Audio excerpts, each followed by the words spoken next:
đâm tê lên cành rêu gió cả rinh phật lâu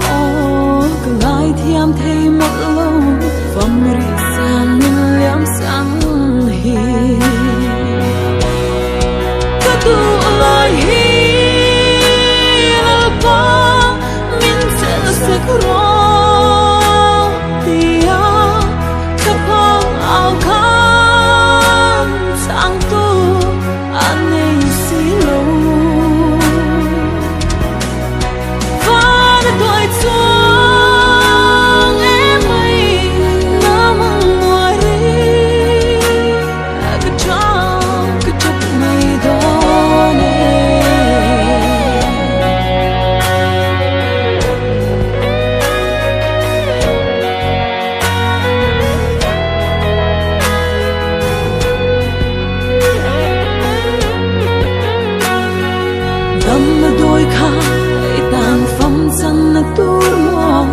hình lại mình rung an nghe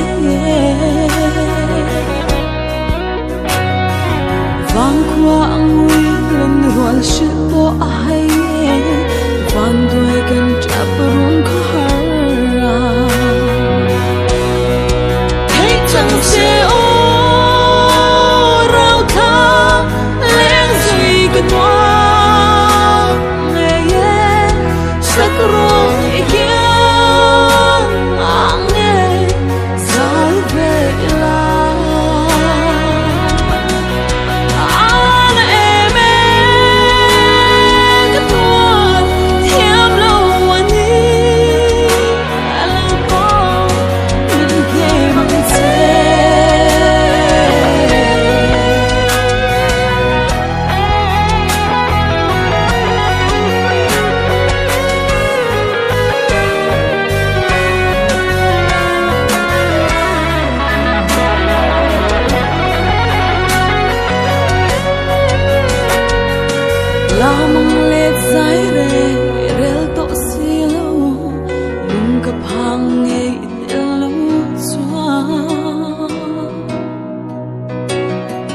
phong dung ngày dung sinh nguồn rel thiam har nghe mình thiệt về mô rau thlengi thăng vỡ nọ kia phong vang khóc bụi ôm ăn ti đã xuống lên amo tất hai bộ dù muốn cứ lên về thế nan xóa lời bỏ mình quyền dễ hăng hoa nợ kia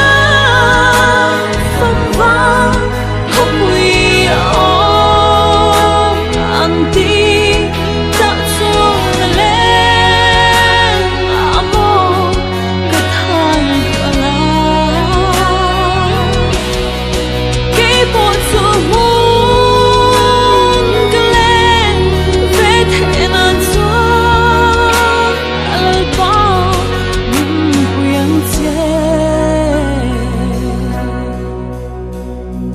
phong dung ngày dung sinh